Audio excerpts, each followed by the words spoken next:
Save the Waves and our local partners just launched a first-of-its-kind study supported by the Ocean Protection Council to paint a really detailed picture of the surf economy in Santa Cruz.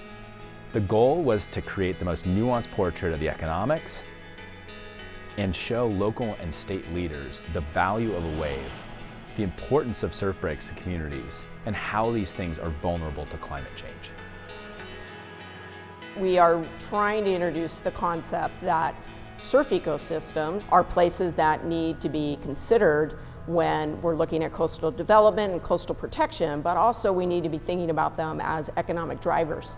So there is an importance here at a scale to really consider surfing as something to take seriously as a resource, a public resource that needs management and protection moving into the future. Our theory at Save the Waves is that every wave is important and every wave means something to its community. And by that nature, these waves need to be stewarded and they need to be protected. We're looking at the importance of surfing so that those natural systems and the amenities they provide are given equal footing in the decision-making process. And we wanted to look at the economic values associated with surfing, but also the extent to which those values could be lost due to climate change impacts. We had a panel of expert surfers who helped us to understand under which conditions all the surf breaks work best. They're observing all the time and they're seeing changes. They're seeing differences in swell directions and intensities of storms. They're kind of the canary in the coal mine in terms of looking at climate change impacts on the things that we care about. And we use that to inform our climate vulnerability assessment. Decision makers at the local, state and even national level need numbers to support their decisions.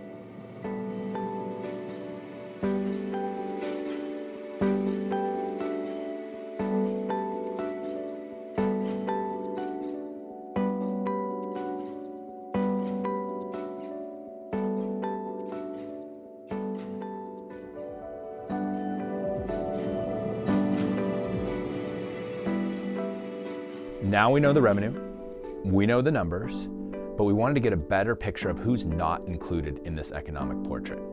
We needed to better understand the impact of climate change on access, both physical and social. And that's why we partnered with Black Surf Santa Cruz to really ask these questions.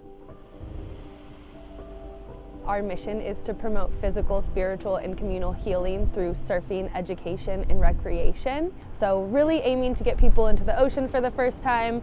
And with climate change and sea level rise, we're going to see a lot of these locations change and evolve very quickly. And our role with Black Surf is to ensure that people are able to start now and really enjoy the ocean as it exists and as it will continue to change. When we look at a lot of the barriers that are keeping Black and BIPOC communities from accessing the surf or accessing our beaches, a lot of them boil down to economic access. I think for Black Surf Santa Cruz, the value of a wave is invaluable just in the number of transformations and personal transformations we've seen our participants experience. It's hard to quantify the value of being able to connect to spirit or community or being able to try something that you never imagined possible for yourself. It's really important that we learn about this now and we take the step forward to protecting our surf spots in California. And what we are learning is that they can be changed very rapidly. They can be changed by a poor decision in fixing a side of a cliff. They can be changed by changing the way a river mouth is managed. Surf ecosystems need to be embedded in the policy process in California. And as we're confronting things like climate change and all this, we're gonna have some really challenging trade-offs.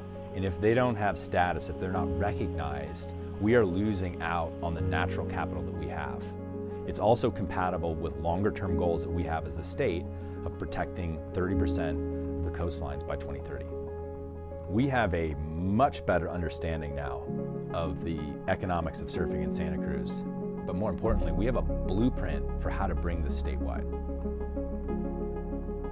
I think I'm really excited to see the potential for scaling this project out beyond Santa Cruz. I think we've created a very scalable model and ways to make sure that we're intentionally including historically excluded folks.